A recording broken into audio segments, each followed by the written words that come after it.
একটু এইদিকে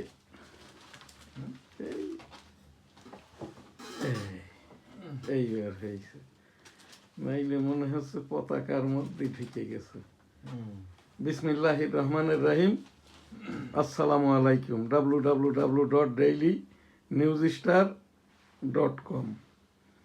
virtual editor হাফেজ মাওলানা শাহজালাল গোলদার স্টুডিওর বাহির হতে অনুষ্ঠানগুলি এডিটিং এবং পরিচালনা করছেন। আজ আমাদের এখানে অনুষ্ঠান পরিচালনা করছেন এবং সংবাদ পাঠক মুস্তাফিজুর রহমান গোলদার, আমি ইপিও এবং এডিটর দি ডেইলি নিউজ স্টার NSTV.com। 14 জানুয়ারি 2026।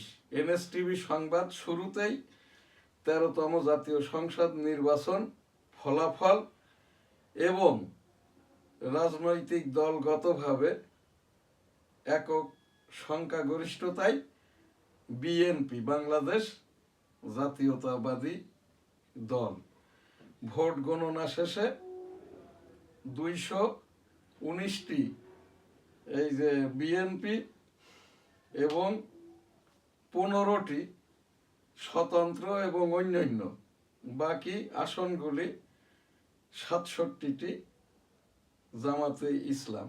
ইতিমধ্যে নির্বাচন কমিশন সচিব এই ঘোষণাটি দিয়েছেন। 16 তারিখ এই যে সংসদ সদস্যদের গেজেট প্রকাশিত হয়েছে, 16 তারিখ শপথ গ্রহণ, অতঃপর আর কি বিএনপির নেতৃত্বে মন্ত্রী পরিষদ গঠিত হবে। সাবেক রাষ্ট্রপতি জিয়াউর রহমান পুত্র এবং সাবেক প্রধানমন্ত্রী বেগম খালেদা জিয়ার বড় পুত্র, ছোট পুত্র তো আরাফাত রহমান কোকা ইতিমধ্যে মৃত্যুবরণ করেছেন। এই যে বেগম খালেদা জিয়া এবং জিয়াউর রহমানের বড় পুত্র তারেক রহমান সাহেব এবারের 219 আসন বিশিষ্ট 300 সংসদ সদস্যের মন্ত্রী পরিষদের মাননীয় প্রধানমন্ত্রী হিসাবে শপথটা নেবেন। গণপ্রজাতন্ত্রী বাংলাদেশের প্রধানমন্ত্রী হিসেবে তারেক রহমান সাহেব 60 বছর বয়সে প্রথমবারের মতো সংসদ সদস্য নির্বাচিত হন এবং প্রথমবারের মতোই আর কি এই যে বাংলাদেশ রাষ্ট্রের প্রধানমন্ত্রী হিসাবে রাষ্ট্র পরিচালনার 18 কোটি জনগণকে পরিচালনার দায়িত্বভার গ্রহণ করবেন। মুস্তাফিজুর রহমান গোলদার, সংবাদ পাঠ করুন। বিসমিল্লাহির রহমানির রহিম। আসসালামু আলাইকুম। স্টুডিওতে উপস্থিত আছেন আমাদের দি ডেইলি নিউজ স্টার সম্পাদক, প্রকাশক এবং দি ডেমোক্রেটিক বাংলাদেশের প্রেসিডেন্ট জনাব শাহজালাল গোলদার। আসসালামু আলাইকুম। আজ শনিবার 14 ফেব্রুয়ারি 2026। এনএসটিভি আজকে ওয়ার্ল্ড ভ্যালেন্টাইন্স ডে অর্থাৎ বিশ্ব ভালোবাসা দিবসের এই দিনে বিশ্বের গণতান্ত্রিককামী সকল মানুষের পক্ষে এই যে সদ্য নিরঙ্কুশ সংখ্যাগরিষ্ঠ বাংলাদেশ জাতীয়তাবাদী দলের সম্ভাব্য প্রধানমন্ত্রীর পক্ষ থেকে আর কি বিশ্বের সকল মানুষের প্রতি এই ভালোবাসার এই দিনে গণতন্ত্রের শুভেচ্ছা এবং ভালোবাসা। ধন্যবাদ। দৈনিক ইত্তেফাক শিরোনাম: গেজেটের প্রস্তুতি ইসির চূড়ান্ত ফলে বিএনপি জোট 214 ও জামাত জোটের 77 আসন, সংসদ নির্বাচনে 59.44 ও গণভোটে 60.26% ভোট পড়েছে। এই যে এখানে 60 ভোট গণভোটে পড়েছে, তো 76% হইল হ্যাঁ, 24% না। জি। আর মোট ভোট এখানে কাস্ট হয়েছে 60% এবং 59%। জি। জামানত হারিয়েছেন মাহমুদুর রহমান মান্না, 3 বারের সাবেক এমপি শরীফুল সহ 20 প্রার্থী। আমি বহুবার বলেছি কিন্তু জি, এই যে মাহমুদুর রহমান মান্না এইটা ইনি কিন্তু আওয়ামী লীগ করতেন, জি আওয়ামী লীগ নেতা, বিতর্কিত নেতা, জননেতা, ধর্মীয় মূল্যবোধের ওপরে আস্থা অর্জনকারী নেতা। এইটা কিন্তু সকলেই হতে পারে না। জি ভোট, গণমানুষের ভোট আস্থা অর্জন করলেই ভোট পাওয়া যায় না। ভোটটা নির্ভর করে একটা মানুষের তার ওই যে সারা জীবনের, তার পরিবারের, তার 14 গোষ্ঠীর, পূর্বের, বর্তমানের, ভবিষ্যতের, এর উপরে এই রকমটা নির্ধারণ করেই আর কি স্থানীয় বা যে কোনো জায়গার থেকেই আর কি গণমানুষের আস্থা অর্জন করতে যাদের পরিবার পারে নাই আর কি, এই সেই রকমটা ভাবে। তাই বলে কি জামানত হারাবে? জামানত ফেরত পাইতে গেলে কত পার্সেন্ট ভোট পাইতে হয় আপনার কি জানা আছে? বিস্তারিত জানা যদি না থাকে আমার থেকে জেনে নেন। এক সময় ছিল সংগৃহীত ভোটের 1/7 জি এইবার যেটা জামানত ফেরতের কোনো বিধানটা করা হয় নাই, তার আগে আর কি এরশাদের সময় জামানত ফেরতের বিধানটা ছিল ভোট প্রাপ্তির 1/5, জি যেটা বিএনপির প্রথম 91 নির্বাচনেও আর কি জামানত ফেরত প্রাপ্তির যেটা ইলেকশন কমিশনের বিধানটা ছিল সংগৃহীত মানে প্রাপ্ত ভোটের 1/5।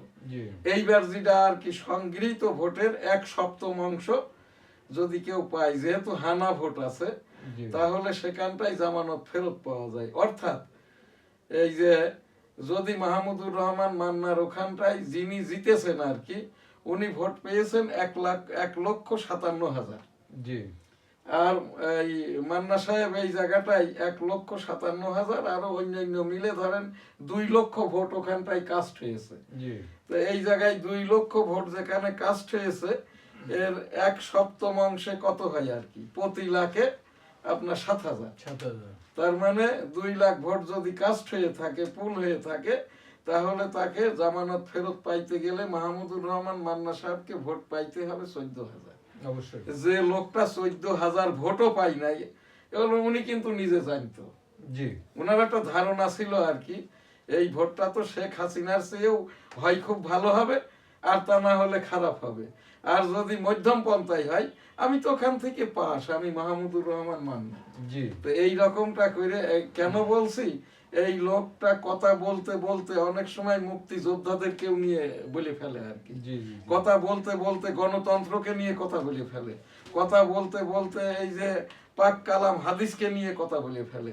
এই জন্যই আর কি ওনার এই বয়সে, এই 74-75 বছর বয়সে, ওনার সামনের দিকেও আর নাই, পিছন দিকটা তো কোনো সময়ও নাই, ডাইনে বাইরেও নাই। এই লোকের এখন কি উচিত জানেন? স্বঘোষিত ভাবে মাপজোক চেয়ে নিয়ে আর কি ওই যে ভারতের দেবী গৌড়ার মতো রাজনীতি থেকে, সমাজ নীতি থেকে, এই যে ধর্মীয় নীতি থেকে আর কি, তার কথা বলা থেকে, ভোকালিক থেকে বিরতি নেওয়া। আর এখানে যে সব টকশোওয়ালারা আর কি, টেলিভিশন সেন্টারগুলো এই রকম লোকজনদেরকে যাতে সামনে আর দাওয়াতটা না দেয়, ভিউ বাড়ানোর জন্য এখান থেকে আরেকটি উপস্থাপন করছি। জি আমি বহুবার বলেছি, আজ আবার বলছি, এখন যিনি তথ্য সম্প্রচার মন্ত্রী হবেন, রেডিও, টেলিভিশন, তারপরে সোশ্যাল মিডিয়া যারা পরিচালনা করেন, এই যে অনলাইন নিউজ পোর্টালে যাদের পোর্টফোলিও নাই, অর্থাৎ অ্যাক্রিডিটেশনধারী সাংবাদিক নন, কোনো পত্র পত্রিকার প্রিন্টার্স লাইনের সম্পাদক নন, এই যে টেলিভিশন সেন্টার যাদের নিজ নামে ইমেইলটা নাই, নিউজ পোর্টাল নাই, এইগুলো যাদের নাই, তাদেরকে কোনো টকশো তো দূরের কথা, যদি এই রকমটা করে, আমি কিন্তু বহু মামলা করে রেখেছি, আপনাকে সাক্ষী করে আজকেও বলে রাখছি, ভাবি তথ্য সম্প্রচার মন্ত্রণালয় বরাবর আর কি, এই যে রেজওয়ানা এবং আর একজনকে ওই নাহিদ, আর ওই কি বলে দুইজনের ওই আসিফ নজরুল, জি এইটা কিন্তু অন্তর্বর্তী হোক, তত্ত্বাবধায়ক হোক, 10 জনের ওপরে এই যে পদ দুইটা তারা খপ করে ধরে নিয়ে বাগিয়ে নিয়ে বসে গেল ঝাঁপ মেরে চেয়ারে, এদেরও কিন্তু বিচারটা হতে হবে। এরা অবৈধ কাজ করেছে, অবৈধ কথা বলেছে, জি এখনো কথা বলে যাচ্ছে এই রেজওয়ানা। তো এই জায়গাটায় পরবর্তী তথ্য সম্প্রচার মন্ত্রণালয়ের বরাবর আর কি আমি এখান থেকে অভিযোগ সহ উপস্থাপনা করে রাখলাম, এই অতি কথন নয়। একটা লোক জামানত হারানো লোকের ওপরে নিউজ হয় না কিন্তু। ধন্যবাদ। এটা জি। টাকা দিছে মাহমুদুর রহমান মান্না, আর ভাবছে প্রচারটা না হলে তো আমি নিবে যাব। জি। আমি এখান থেকে বলছি যারাই এখন মিডিয়ার মালিক, সাংবাদিক, সম্পাদক, অলমোস্ট ওই যে ডেইলি স্টার, প্রথম আলো বাদে সকলেই আর কি সাংবাদিকতায় আমার শুধু জুনিয়র না, জি। অজ্ঞতাও আছে তাদের। আমার 39 বছর সাংবাদিকতায়, আমার বাংলার 21 পত্রিকার বয়স 30 বছর, দৈনিক বেনাপোল যেটা এক সময় এই যে পিরিয়ডিক্যাল পাক্ষিক বেনাপোল বার্তা ছিল, জি। এটার বয়স এই 39 বছর। তো সেই জায়গার থেকে আমি বলছি যাদের অ্যাক্রিডিটেশন নাই তাদের টকশোতে বসাইবেন না, তাদের লেখা ফিচার পত্রিকায় ছাপবেন না।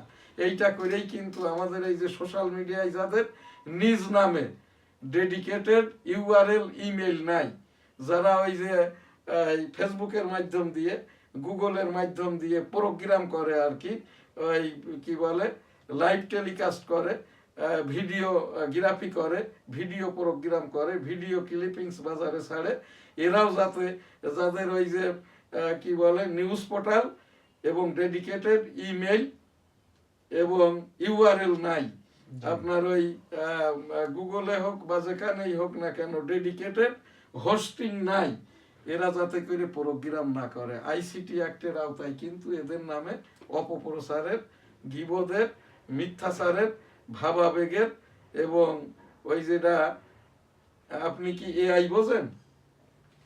এআই কি বোঝেন? নতুন যেটা আর কি এটা যেটা প্রচার প্রযুক্তি। করা হয়, যেটা হ্যাঁ, প্রচার করা হয়, প্রযুক্তি। এটা অজ্ঞতা প্রচার করা হচ্ছে। জি। এআই, জি। আর্টিফিশিয়াল ইন্টেলিজেন্সি, জি। Artificial intelligence. হুম। এইটা যে ব্যক্তিটাই এইগুলো এই অপরাধগুলো অপতথ্য অপপ্রচার করে, এইটা তার নামের ডেডিকেটেড ইমেল যদি না থাকে, প্রচার হওয়া মাত্রই স্বঘোষিতভাবে সে কিন্তু অপপ্রচারের দায়ে, চিটিংবাজির দায়ে আসামি হয়ে যায়। জি। আমি বহুবার বলেছি এই যে আর্টিফিশিয়াল ইন্টেলিজেন্সি, সিই, জি। অর্থাৎ ওই ব্যক্তি যেটা করছে ওর দায়ভারও ওর, ওই প্রোগ্রাম ক্রিয়েটারও ওর জন্য মামলাটা অটো হয়ে যাবে। জি। আর্টিফিশিয়াল এখানে যেটা বলা হচ্ছে আর কি, এই যে আর্টিফিশিয়াল অপতথ্যের মাধ্যম দিয়ে আর কি, এখানে অপতথ্যটাকে বলা হচ্ছে বুদ্ধিমত্তা। জি। মিথ্যা কি কখনো আপনার এই কি বলে পাপ পুণ্যে? মিথ্যা কথা বলা কি পুণ্যের কাজ? না। তা এই যে ইন্টেলিজেন্সি, যে লোকটা অপকর্ম করছে, জি। অপকর্মকৃত ব্যক্তি, অপকর্মকৃত ব্যক্তি, জি। আর্টিফিশিয়াল অর্থাৎ মেকিংকারী, অপতথ্য তৈরিকারী ব্যক্তি হচ্ছে দায়ী। এটাকে অবশ্যই। কখনোই বলা যাবে না যে মানে আর্টিফিশিয়াল ইন্টেলিজেন্সি। হ্যাঁ, জি। আর্টিফিশিয়াল ইন্টেলিজেন্সি কথাটাই এই সাথে যায় না আর কি। ধন্যবাদ। সংসদের প্রথম- আর একটা কথা ব্যাপক প্রচলিত জি। যেটা আর কি, জেএনজি, এরাই বেশি বোঝে, অনেক বোঝে, আমাদের থেকে বোঝে, আধুনিকতাই অনেক। জেএনজির মানেই কিন্তু এই যে যেসব ছেলেগুলো নিজেদেরকে জেএনজি দাবি করছে, এরা নিজেরাই জানে না আর কি। জি। হ্যাঁ, তো এই জায়গাটাই আমাদের সতর্ক থাকতে হবে নিজের পরিবারের সন্তানাদি নাতি নাতনিদের ক্ষেত্রে। ধন্যবাদ। সংসদের প্রথম অধিবেশনে সভাপতিত্ব ও এমপিদের শপথ পড়ানোর বিকল্প বিধান সংবিধানেই আছে। না, এটা যদি আর কাউকে না পাওয়া যায়, এখন যিনি প্রধান বিচারপতি আছেন তিনিই পড়াইবেন আর কি।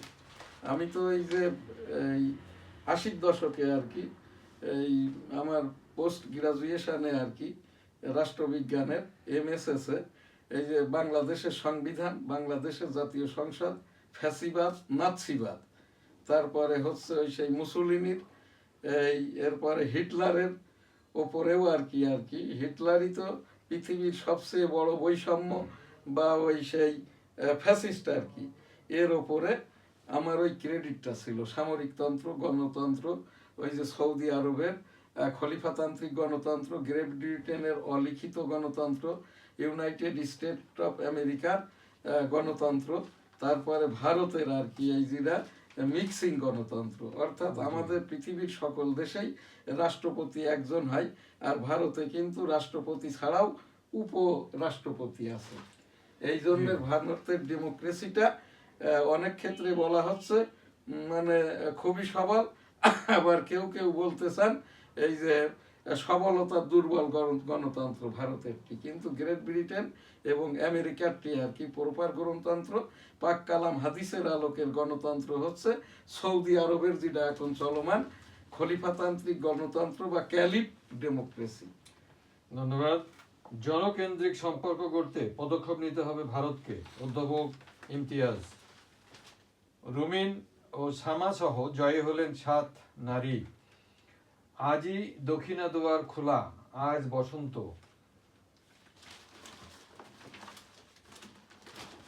আজকে ফাল্গুন মাসের প্রথম দিন এবং আজ 14 ফেব্রুয়ারি বিশ্ব ভ্যালেন্টাইন্স ডেও আজ আর কি। জি, জুলাই সনদে যা যা সই করেছি সব পূরণ করব, ফখরুল। ভিপি না যা যা সই করেছে জি, সংবিধান বাদ দিয়ে নতুন সংবিধান করা হবে, ওইটাই কিন্তু নোট অফ ডিসেন্ট আছে।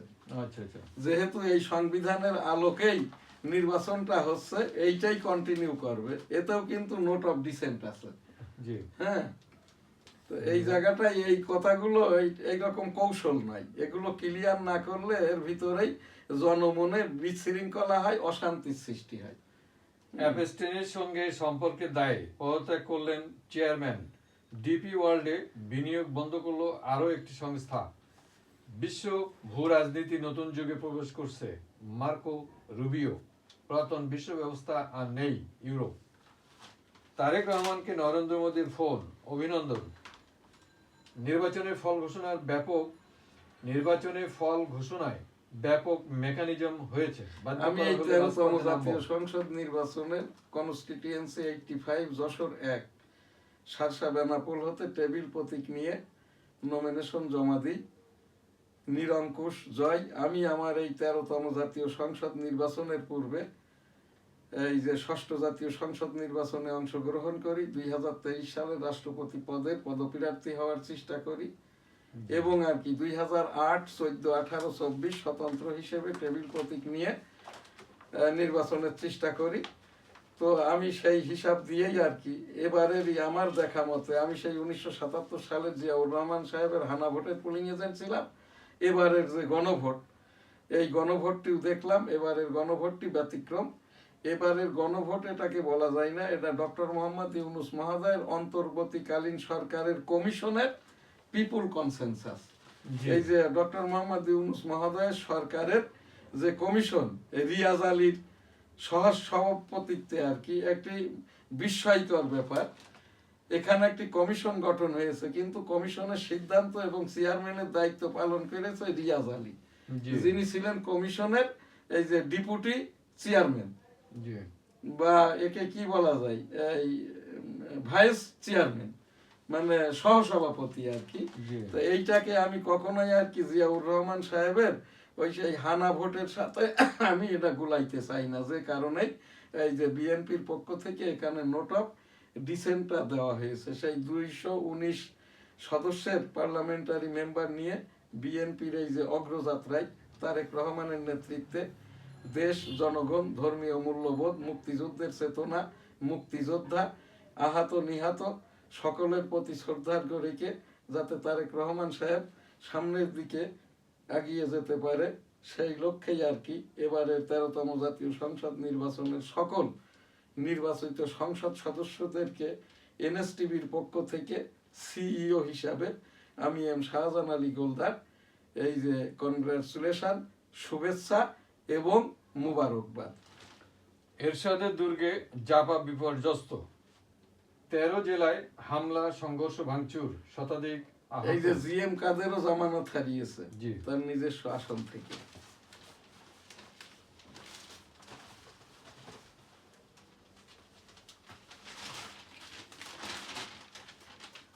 মুন্সিগঞ্জের স্বতন্ত্র প্রার্থীর এক সমর্থককে কুপিয়ে ও পিটিয়ে হত্যা, আহত 2। মির্জাপুরে শিশুকে অপহরণ ও ধর্ষণের পর হত্যা, ডোবা থেকে হাত পা বাঁধা লাশ উদ্ধার। না, এগুলো কিন্তু দেখেন আজকে এই মানে 12 ঘন্টার ব্যবধানে আর কি জি এই এতগুলো ঘটনা যদি হয় আর কি, এ ব্যাপারে স্বরাষ্ট্র উপদেষ্টা নির্বিকার। এবং এখানে একটা খবর কিন্তু এখনো আমরা পাচ্ছি না, জি যে এই অন্তর্বর্তীকালীন সরকার এবং অন্তর্বর্তীকালীন সরকারের প্রধান উপদেষ্টা, উপদেষ্টাগণ জি কখন পদত্যাগ করবেন। হ্যাঁ যিনি বর্তমান রাষ্ট্রপতি আছেন, ইনি কি এই যে শপথ বাক্য পাঠ করাবেন, না স্পিকার করাবেন, না প্রধান নির্বাচন কমিশনার, না প্রধান বিচারপতি, এইটা কিন্তু আমরা একটা কনফিউশনে আছি। তো এই জায়গাটাই আর কি, এটাও কিন্তু এই যে এনএসটিভির আমরা যে খবরগুলো প্রকাশ করে থাকি আর কি, এখান থেকে আমার যে অভিযোগ সহ উপস্থাপনা, অন্তর্বর্তীকালীন সরকারের আওতায় যেহেতু এখনো দেশ, এই পদক্ষেপগুলো এই উপদেষ্টারা যদি না নেয়, ওই 3.5 দিনের মতো যদি হয়, ওই 3.5 দিনে কিন্তু ইউনূস মহোদয় যখন 5 তারিখের পরে 8 তারিখে শপথ নিলেন প্রধান উপদেষ্টা হিসেবে, এর ভিতরে কিন্তু 68 জন মারা গিয়েছিল। আজ কয়জন দেখছেন আপনি?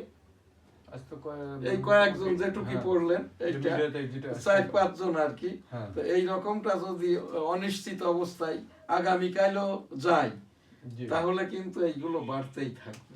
দখলবাজি, হয়রানি, মিথ্যা কথা বলা, এবং জামাত ইসলামকে এই জায়গাটায় যে মিথ্যাচারটা করে যাচ্ছে তারা, জি আন্দোলন করবে এটা ওটা সেটা, এইগুলো না। আমি আমার কনস্টিটিউয়েন্সি সার কথাই বলি, যেখান থেকে আমি এই যে প্রার্থী ছিলাম, ন্যাশনাল 85 যশোর 1 সারসা বেনাপোল, এখানকার কিন্তু ভোটটা হয়ে গেছে এই আগের দিনই আর কি, রেজাল্ট শিট শুধু ঘোষণা দেওয়া হয়েছে। 3,14,000 ভোটারের জামাত ইসলামের এখানে ভোটটা আছে বাড়ি বাড়ি যেয়ে। ইতিপূর্বেকার যেটা রেজাল্ট, ইতিপূর্বে 2বার আর কি জোটের সাথে জামাত পাশ করেছে, তখন তাদের ভোটের পরিমাণ ছিল 19,500। এইবার সেখানে ভোট পেয়েছে জামাতে ইসলামী 1,19,000, আর বিএনপি প্রার্থী পেয়েছে 77,000। জি তো এই জায়গাটাই আর কি, এখানে যেটা হয়েছে খোঁজ খবর নিয়ে যেটা জানা গেছে আর কি, এই যে বিএনপি প্রার্থীর পক্ষ থেকে আর কি, আর হাত পাকা যে ছিল এই জায়গায় তার কোনো ভূমিকাই ছিল না, সে কোনো ভোটও পাই নাই। তো এই জায়গাটাই আর কি, এখানে যেটা আমরা দেখেছি বা শুনছি আর কি, ভোটের রেজাল্টটা ওই যে আগের দিনই আর কি এখান থেকে ওই পাঠিয়ে দেওয়া হয়, ভোটের দিন শুধু ঘোষণা দেওয়া হয়েছে। আর যদি তাই ভোটে যদি এই রকমই হয়, জামাত ইসলামের এই যে গোলাম পরোয়ার কি ফেল করে? না উনি তো অনেক বিজি ছিল, ওনার ওই ভোটের রেজাল্ট শিটটা যথাসময়ে যথাযথ কেন্দ্রগুলিতে প্রায় তো 150-র উপরে কেন্দ্র, গোলাম পরোয়ারের ওই যে খুলনা 5 আসন যেটা আর কি, এখানটায় উনি ওনার ওই রেজাল্ট শিটটা পৌঁছাইতে পারে নাই, যে কারণে ওখানে ফেল করেছেন। খুলনা বিভাগের 36টির ভিতরে 25টি আসনই আর কি, যশোর জেলার 5টি সহ সাতক্ষীরার 4টি সহ 36-এর ভিতরে 25টাই আর কি রেজাল্ট শিট পাঠিয়ে দিয়ে বাগিয়ে নিয়েছে জামাত ইসলাম। এর মানে এইটাই সিদ্ধ করার জন্য এই জামাত ইসলামের সভাপতি বারবার বলে যাচ্ছেন আর কি, যাতে করে মোড়টা অন্যদিকে ঘুরাইয়ে দেওয়া যায়। ধন্যবাদ। আর আপনি কি জানেন জামাত ইসলামের সভাপতি কত ভোট পেয়ে নির্বাচিত হয়েছেন? 3,60,000-এর ভিতরে উনি পাশ করেছেন ঢাকা 15 থেকে, ভোট পেয়েছে 87,000। জি আর ওনার নিকটতম প্রতিদ্বন্দ্বী ভোট পেয়েছে 84,000। তার মানে আর কি ওই যে বিএনপির ভোটারদেরকে কেন্দ্রে আসতে দেয়নি, আর ওই রকম কাজটা করেছে মীর কাসেমের ছেলে, জি ঢাকা 14, সেম কেস কিন্তু। হ্যাঁ অবশ্যই। হ্যাঁ, এই জায়গাতেও আর কি ওই যে এই 2টা আসন তারা এই কৌশল করে এখান থেকে জিতে নিয়েছে। ওই ভোটের ব্যবধান 2-2,500, এবং ভোটারদেরকে, বিএনপির ভোটারদেরকে, আওয়ামী লীগের যারা ভোট দিতে গেছে তারা কাউকে কাউকে এই 1 লক্ষ টাকা পর্যন্ত দিয়েছে, দিয়ে তাদেরকে ফিরাইয়েছে আর কি। আর আমার কনস্টিটিউয়েন্সির কথাটা তো আমি নিশ্চিত করেই বললাম আর এই রেজাল্ট শিট ভোটাভুটি যদি গুনে এখনো দেখা হয় আর কি, দেখা যাবে যে ওই খুলনা বিভাগের ওই গোলাম পরোয়ারের মতো ওখানে সিট পাইবে। খুলনা থেকে 2টা, সাতক্ষীরার 1টা, যশোরের এই এখান থেকে 2টা, এইভাবেই আর কি মেহেরপুর আপনার চুয়াডাঙ্গা, কুষ্টিয়া। ওই যে আমির হামজা বলছে 57,000 বেশি ভোট পেয়ে, সে নিজেই বলছে, জি। সে কিন্তু অবাক হয়ে গেছে। জি। কিন্তু প্রত্যেকটা সিট তো পৌঁছায় দেওয়া হয়েছে ভোট কেন্দ্রে আগের দিনে আর কি। আর এই জায়গাটায় বিএনপির পক্ষ থেকে, ভোটারদের পক্ষ থেকে তদারকিটা করা হয় নাই। এইটা একটা কথা বলে রাখি, জামাত ইসলাম তো পাক কালাম হাদিস মুসলমানদের, ইসলাম ধর্মের দোহাই দিয়ে গেছে, আল্লাহ তালারই কিন্তু রেসপন্সিবিলিটি। এই যেরকম গোলাম পরোয়ার ফেল করেছে, এই সব রিজাল্ট র্যাগিং, কেউ না কেউ কোথাও না কোথাও এটা ক্যামেরা বন্দি করা আছে। ওই যে যারা প্রিজাইডিং অফিসার, এই যে যারা হচ্ছে ওখানকার সহকারী প্রিজাইডিং অফিসার, পোলিং অফিসার, এদের কাছে সব ভিডিও ক্লিপ আছে। এরা ডিমান্ড করবে, তাদের মনোনীত প্রার্থী যখন মন্ত্রী না হবে, ভালো জায়গা পাবে না, তদবির করতে পারবে না, তখন কিন্তু এইগুলো প্রকাশ করবে। ওই যেরকম আওয়ামী লীগের এই রাতের ভোট দিনে এটা প্রচার শুরু হয়েছে 2 বছর 2.5 বছর পরের থেকে। কি জন্য জানেন? যারা এই ম্যানুপুলেটটা করেছে এদের বিল দেওয়া হয় নাই। আর জামাত ইসলাম কিন্তু এই সব কাজবাজ যারা করে তাদেরকে বলে, দেখো তোমার এইটা, তোমরা তো জান্নাতে যাইতে চাও, ওই ইয়ানতের টাকায় ডেবিট ক্রেডিট করে নেওয়া হলো। আইটির কাজ যারা করে এরা সবকিছু বোঝে না, এতে অনেক খরচ হয় আর কি। হ্যাঁ, আর্টিফিশিয়াল ইন্টেলিজেন্সি করতে গেলে যে কাজটা করে সেই তো হচ্ছে এআই। এই যে ইন্টেলিজেন্সি আর কি, কাজটা যে করে সিই, INTELIGENCE, অর্থাৎ যে কাজটা করে দায়িত্ব। আর বুদ্ধিমত্তা কথাটা, ইন্টেলেকচুয়ালিটি কথাটা ব্যবহার করবেন না। এইটা আমি এখান থেকে আবারও আজ বললাম, এটা বরাবরই বলছি, আজও বললাম। ধন্যবাদ। নতুন সরকারের প্রতি আহ্বান, সিপিজে সংবাদ মাধ্যমের স্বাধীনতা রক্ষায় সাংবিধানিক অঙ্গীকার নিশ্চিত করুন। স্বাভাবিক হচ্ছে ঢাকার জীবন, গণপরিবহন চলছে, মার্কেটও খুলছে। মোটামুটি এই ছিল আমার কাছে। লাব্বাইক আল্লাহুম্মা লাব্বাইক, লাব্বাইক লা শারীকা লাকা লাব্বাইক, ইন্নাল হামদা ওয়ান নি'মাতা লাকা আল মুলক লা শারীকা লাক। রব্বুল আলামিন বিশ্বের সকল মানুষকে একবার করে হজ উমরা করার তৌফিক দান করুন, আমিন। এখনো বিশেষায়িতভাবে হজের নিবন্ধনটা এই ট্রান্সফার করা যাচ্ছে। যারা অসুস্থ হয়ে পড়েছে, মারা গেছে বা যাইতে পারবে না, আর্থিক অনটন, এইটি মন্ত্রণালয়ের থেকে পারমিশন নিয়ে, সৌদি আরব থেকে আর কি মুআল্লিম পারমিশন নিয়ে বিশেষায়িতভাবে এখনো কিন্তু এই যে হজ নিবন্ধনটা ট্রান্সফার করা যাচ্ছে। এবারের হজের ডি ক্যাটাগরি সর্বনিম্ন খরচটা 5 লক্ষ টাকা।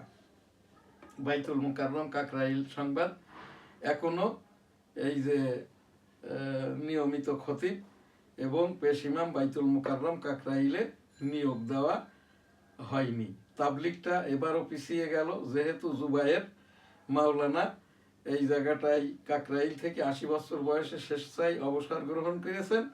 মামুনুল হুজুর মোহাম্মদপুর ঢাকা 13-তে হেরে গেছেন। এটাই প্রতীয়মান হয়েছে আর কি, এই যে তার পাপের ফলটা প্রকাশ পেয়ে গেছে। এই মামুনুলের নেতৃত্বের দলই কিন্তু 4 জন তাবলিগি মুসলমানকে খুন করেছিল মারামারিতে, কাকরাইল ওই যে রমনা পার্কের সামনে। আল্লাহ তাআলার আমি একটা কথা বলি না, যেটা তাফসিরে আছে আর কি, জেনে শুনে বুঝে যখন কেউ গীবত করে, মিথ্যাচার করে, নিজের সাথে নিজে প্রতারণা করে, তখন আল্লাহ তাআলারই রেসপন্সিবিলিটি হয়ে যায় এটা প্রমাণ করিয়ে দেওয়া। তার চাক্ষুষ নমুনা এই যে মামুনুল হকের ঢাকা 13-তে ফেল করা, এবং এই যে গোলাম পরোয়ার খুলনায় 36টির 25টি আসনে জিতলেও গোলাম পরোয়ার তার নিজের আসনে জিততে পারে নাই। ইনি আর ওই যে সেই শিশির মনির, ওই জামালপুরের সেই শিশির মনিরও জামানত হারিয়েছে। এই শিশির মনিরেরই কিন্তু এই তৈরি করা স্লোগান, এই যে হরে কৃষ্ণ হরি বল, দাড়ি পাল্লা টেনে তোল। আর এইটা তাফসীর করেছিল ওই যে গোলাম পরোয়ার। গোলাম পরোয়ারের পূর্বপুরুষরা আর কি ওই সাতক্ষীরার ওই পাশের নদী সুন্দরবনের পাশ দিয়ে সাঁতার কেটে এই দেশে আসে। গোলাম পরোয়ার তাদের পূর্বপুরুষটা তাদের ওই এনআইডিটা, ডোমিসাইলটা রেগুলার করে নাই। আর তিনি হচ্ছেন কলেজের শিক্ষক, প্রচার করেন তার আর কি অধ্যাপক, কিন্তু তার যেটা নির্বাচন কমিশনে নমিনেশন দাখিল করেছে ওখানে নামটা হইল গোলাম পরোয়ার, মিয়া গোলাম পরোয়ারও না। এই মিথ্যাচারটা কিন্তু জামাত ইসলামের সভাপতি শফিকুর রহমান শুধু জামাত ইসলামের গঠনতন্ত্রে, আমির শফিকুর রহমান আর সেক্রেটারি জেনারেল গোলাম পরোয়ার। এইগুলো আমরা না করি। রাব্বুল আলামিন যারা এইগুলো করছে, পাক কালাম হাদিস, মুসলমান, ইসলাম ধর্ম সর্বোপরি মহানবী মোহাম্মদুর রাসূলুল্লাহ সাল্লাল্লাহু আলাইহি সাল্লামের বিদায়ী হজের যে ভাষণটাই আছে আর কি, তোমাদেরকে পরিচালনা করবে তোমাদেরই লোক। অর্থাৎ এখন যিনি তারেক রহমান সহ যারা মন্ত্রী হবেন, এমপি, অন্যান্য যারা আর কি, এদের কিন্তু তাদের ব্যয়ভারটা পরিচালনা করব আমরা। আমার মোটেই ইচ্ছা নাই, সকলেই ধনাঢ্য ব্যক্তি। তারা ওই যে একজন এমপি 3.5 লাখ টাকা, একজন এমপির বৎসরে 1 কোটি টাকা বিনা হিসাবের খরচ, তারপরে প্রধানমন্ত্রীর ওই রকম 6 লক্ষ টাকা, প্রধানমন্ত্রী কর্তৃক 50 কোটি টাকা বিনা হিসাবে খরচ করা, এইগুলো যাতে না করা হয়। আমি যেহেতু জনগণ, আমি এই যে বাংলায় পাক কালাম হাদিসটার তাফসীর করি, মহানবী মুহাম্মদুর রাসূলুল্লাহ সাল্লাল্লাহু আলাইহি সাল্লামের বিদায় হজের ওই ভাষণের কথাটাই বললাম, তোমাদেরকে পরিচালনা করবে তোমাদেরই লোক। তোমাদের অর্থাৎ রাষ্ট্রপতি, প্রধানমন্ত্রী, অন্যান্য মন্ত্রীরা, এটা জনগণই আর কি। আমার পক্ষ থেকে সকল জনগণ, 18 কোটি জনগণের পক্ষ থেকে আমি এই যে এখনকার যিনি সরকার প্রধান হবেন তার নেতৃত্বের যারা আর কি, তাদের ভরণ পোষণটা না করে এতে বৎসরে প্রায় 20,000 কোটি টাকার মতো। এই টাকাটা যদি জনগণকে ওই যেটা বলছেন ফ্যামিলি কার্ড দিবেন, ফ্যামিলি কার্ডের কোনো দরকার নাই। আমাদের ঘরে ঘরে আধার কার্ড বা রেশন কার্ড দিই, মানে কি বলে নিয়মতান্ত্রিক ওই রেগুলার খরচে যাতে আমরা সরকারি মালামাল সরকারের এই যে স্টোর থেকে আর কি রেশন আকারে পাইতে পারি।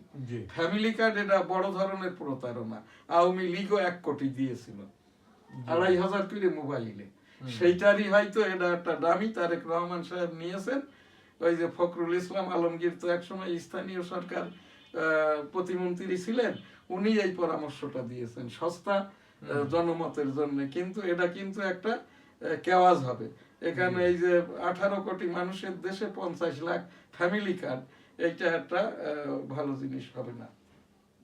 এখন আমাদের মুক্তিযুদ্ধ 1971, আমি এখানটাই বঙ্গবন্ধুর সেই ভাষণের কথাটি জিয়াউর রহমান সাহেব কালুরঘাট বেতার কেন্দ্র থেকে যেভাবে এই যে বলেন, I am major Ziaur Rahman declare there on behalf of Bangabandhu Sheikh Mujibur Rahman, Bangladesh is independence. এটা আমার স্লোগান। আমরা যেটা ভারতে বলতাম, জয় বাংলা আমার সোনার বাংলা, আমি তোমায় ভালোবাসি। আমি 1971 সালে রণাঙ্গনের 265 দিনের একজন মুক্তিযোদ্ধা। আমার যে উপস্থাপনাটা, মুক্তিযুদ্ধের সমন্বয়ক বঙ্গবন্ধু শেখ মুজিবুর রহমান, এক অংশের ঘোষক জেনারেল জিয়াউর রহমান, আমরা যারা মুক্তিযুদ্ধ করেছি আমাদের মর্যাদা সেটেলমেন্ট প্রত্যাশা করছি। আজ আমাদের সকল প্রোগ্রাম এখানেই শেষ করছি। আলহামদুলিল্লাহ, আল্লাহ হাফেজ, আসসালামু আলাইকুম।